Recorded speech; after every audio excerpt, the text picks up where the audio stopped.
ముఖ్యమంత్రి గారు.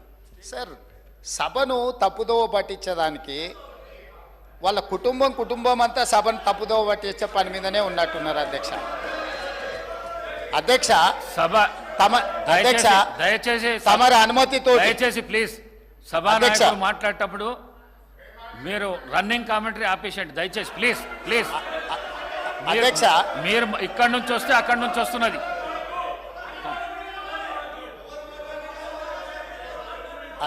అధ్యక్ష, నేను వారు మేనేజ్మెంట్ కోర్ట్ అని అనుకున్నా కానీ యాబ్సెంట్ ల్యాండ్ లార్డ్ కానీ కూడా ఇప్పుడు అర్థమవుతుంది అధ్యక్ష. అధ్యక్ష, ఇనీషియల్గా నేను మీ అనుమతితో కేంద్ర ప్రభుత్వం 2024-2025 ఆర్థిక సంవత్సరానికి ప్రతిపాదించిన బడ్జెట్లో తెలంగాణ రాష్ట్రానికి కేటాయించాల్సిన నిధులు, ఇవ్వవలసిన అనుమతుల విషయంలో చూపించిన వివక్షపై సభలో చర్చకు అనుమతించవలసిందిగా కోరుతున్నాను అని స్పష్టంగా చర్చ కోసం నేను అనుమతి అడిగిన. వారు తీర్మానం ప్రవేశపెట్టినరు, తీర్మానం మాకు ఇవ్వలేదు. ఏంది అధ్యక్ష? ఎవరిని తప్పుదోవ పట్టిస్తున్నాడు అధ్యక్ష? ఇప్పుడు సమయానికి రాడు, ఆలస్యంగా వస్తాడు, వచ్చిన తర్వాత అవగాహన రాహిత్యంతో మొత్తం చర్చను ఇంత సీరియస్ ఇష్యూ రాష్ట్రానికి జరుగుతున్న అన్యాయం మీద గంభీరంగా సభలో చర్చ జరుగుతుంటే అవగాహన రాహిత్యంతో అనవసరమైన వివాదాలను కెలికి తీసి ఈరోజు మాట్లాడే ప్రయత్నం చేస్తుండే ఆ సభ్యుడు. మళ్ళొక్కసారి స్పష్టంగా ఒకవేళ వారికి ఒకవేళ కాగితం లేకపోతే కాగితం పంపిస్తా. నేను మొదట చర్చ చేయండి అని చెప్తున్నాం. మీ అభిప్రాయాలు తీసుకోవడానికే చర్చ పెట్టినాం. మీ అభిప్రాయం ఏంది? మొన్న ఢిల్లీకి పోయి చీకట్లో మాట్లాడుకొచ్చుకున్నదే మీ అభిప్రాయమా? సభలో ఇంకేమైనా వేరే అభిప్రాయం ఉందా? మీరు ఏం చెప్తారో చెప్పడానికి మీకు అనుమతి ఇచ్చినాం.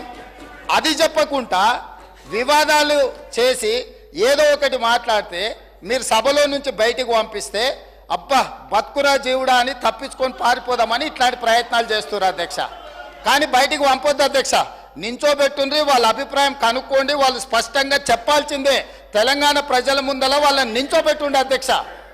చీకటి ఒప్పందాలతో తెలంగాణకు అన్యాయం జరుగుతుంటే సభలో ఇంత ప్రధానమైన అంశం మీద చర్చ జరుగుతున్నప్పుడు ఇది తీర్మానమా, ఇది చర్చనా?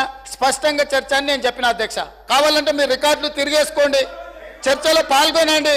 చర్చలో పాల్గొన్న తర్వాత ప్రభుత్వం వైపు నుంచి తీర్మానం ప్రవేశపెట్టాలని ఒకవేళ ప్రభుత్వం అనుకుంటే మీరందరూ సూచన చేస్తే ఈ చర్చను మీరు తీర్మానం కింద ఒకవేళ మలుద్దామా?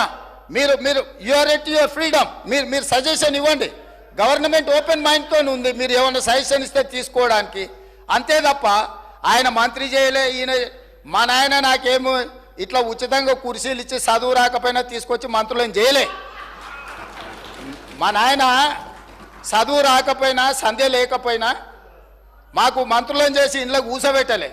మేము కష్టపడి కింద నుంచి జిల్లా పరిషత్లో పనిచేసినాం, శాసన మండలిలో పనిచేసినాం, శాసనసభ్యుడిగా పనిచేసినాం, పార్లమెంటు సభ్యుడిగా పనిచేసినాం, ఈరోజు ముఖ్యమంత్రిగా పనిచేస్తున్నాం అధ్యక్ష. ఇదంతా స్వయం కృషితోని కష్టపడి తెలుసుకొని అవగాహన కల్పించుకొని సభలకు వచ్చినాం అధ్యక్ష.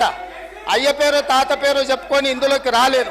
కాబట్టి దయచేసి వివాదాల వైపు చర్చ వద్దు. మీరు ఈ చర్చలో పాల్గొనండి.